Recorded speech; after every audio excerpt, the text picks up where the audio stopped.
L'une des pires sensations au monde, c'est lorsqu'on réalise qu'on a été manipulé. Non seulement c'est embarrassant de s'être fait avoir, on se sent bête et confus parce qu'on se dit mais comment est-ce que j'ai pu tomber dans le piège? On a l'impression d'être le dindon de la farce, on est en colère contre soi-même parce qu'on se reproche de ne pas avoir vu la chose venir ou de ne pas avoir agi différemment. Et parfois même on se demande est-ce que c'est moi qui attire les manipulateurs? Est-ce que c'est ma façon d'être? Et on réagit comme ça parce que, en tant qu'être humain, nous avons pour la plupart un besoin d'autonomie et d'indépendance. Et la manipulation vient directement nous voler cette possibilité ou cette capacité de prendre nos propres décisions. La manipulation, c'est lorsque quelqu'un veut nous pousser à la compliance, c'est-à-dire à faire ce qu'il ou elle veut qu'on fasse, mais au lieu de demander directement, parce qu'il ou elle sait qu'il y a des chances qu'on dise non, la personne va utiliser des moyens indirects, des tactiques malhonnêtes ou trompeuses pour avoir le pouvoir sur nous et ensuite influencer nos décisions. Et la manipulation, c'est pas juste un problème de communication, c'est pas non plus de la persuasion, parce que celui qui veut nous persuader nous donne les arguments et ensuite nous laisse prendre la décision de nous-mêmes. Non. La manipulation, c'est un comportement foncièrement opportuniste et sournois. L'autre a eu le pouvoir sur moi sans que je ne me rende compte et m'a poussé à faire ou à accepter ce que, en temps normal, je n'aurais ni fait ni accepté. Une chose est sûre, on a tous été manipulés au moins une fois dans nos vies. De la même manière que nous aussi, nous avons déjà manipulé d'autres personnes au moins une fois dans nos vies. Tout n'est pas manipulation, mais la manipulation est présente partout, que ce soit le business, le marketing, en amour, en politique, etc.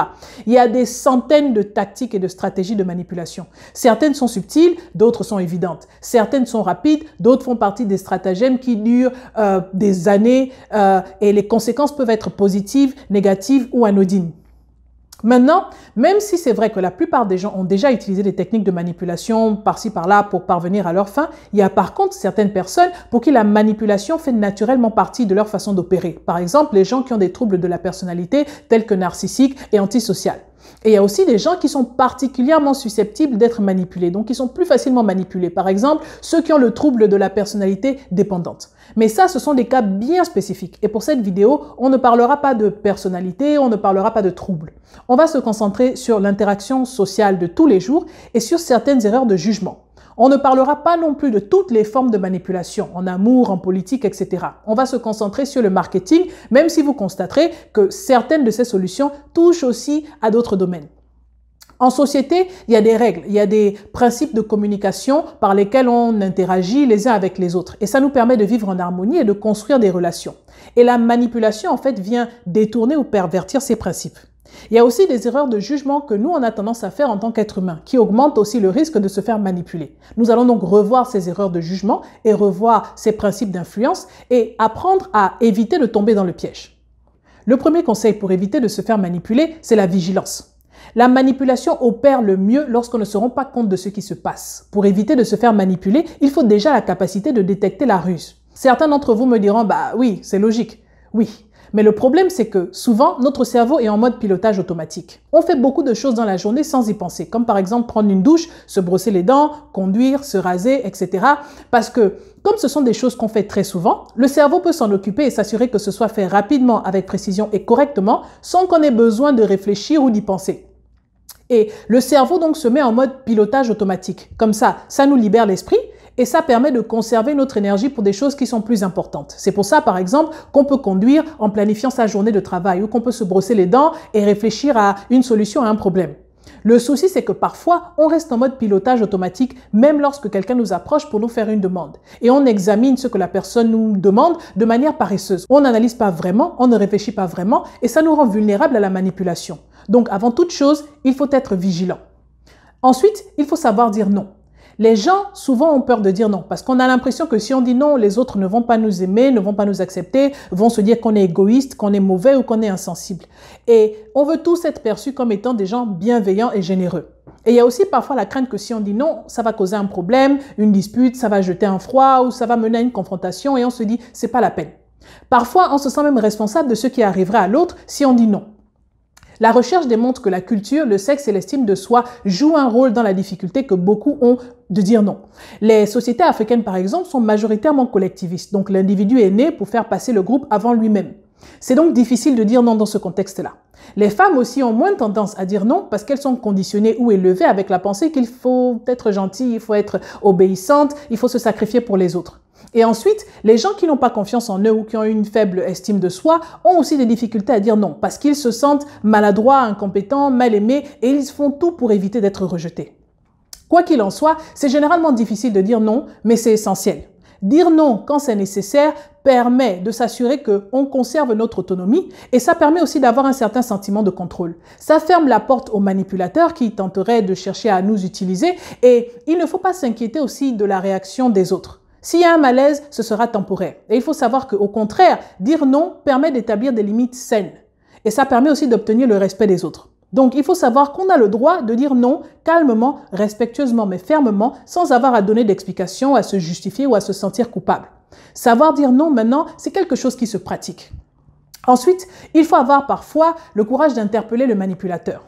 Parfois, dire non ne suffit pas. Le manipulateur peut juste chercher une autre manœuvre ou une autre stratégie et c'est parfois nécessaire de leur dire « stop, je vois clair dans ton jeu ». Tout va dépendre du contexte, bien sûr, et le but, c'est de le faire de manière diplomatique. Dans les ventes, par exemple, faire savoir aux vendeurs qu'on a compris leur stratégie peut permettre d'avoir une conversation plus honnête par rapport au produit. Après, il faut faire attention au contexte. Les manipulateurs redéfinissent la réalité et font tout pour nous emmener à voir les choses comme eux ils le souhaitent.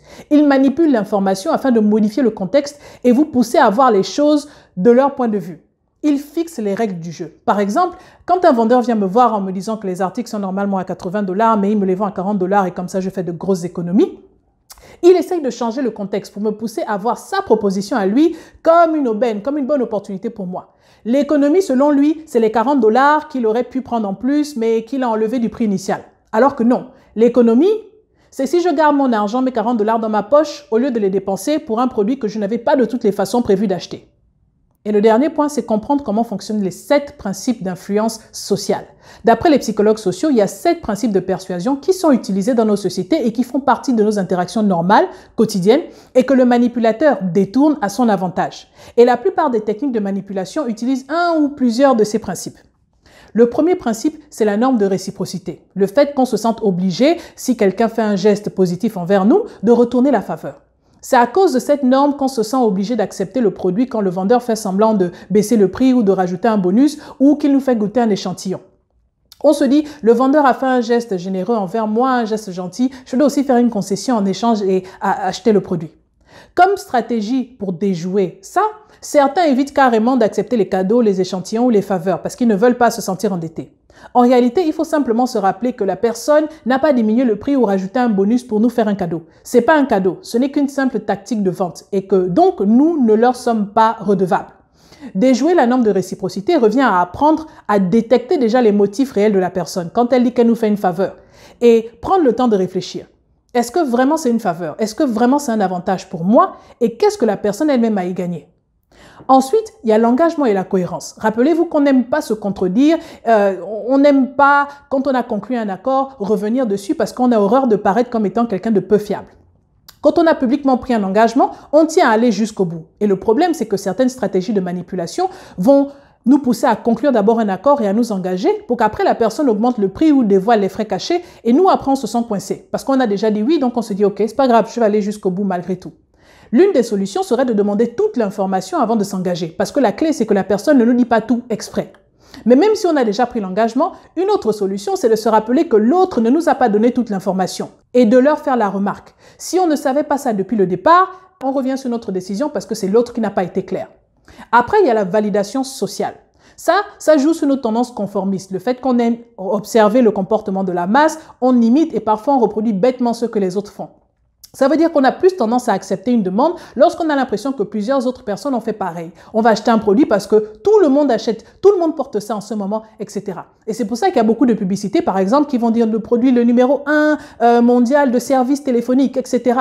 Et bien sûr, certains peuvent exagérer ou mentir. Le moyen de déjouer cette stratégie, c'est de se rappeler que juste parce que d'autres ont aimé le produit ne veut pas dire que le produit va me convenir à moi. Il faut que je prenne le temps de réfléchir. Et qu'ensuite, les gens peuvent tout simplement mentir et faire croire que leur produit est très vendu et accepté par tout le monde, même lorsque ce n'est pas le cas.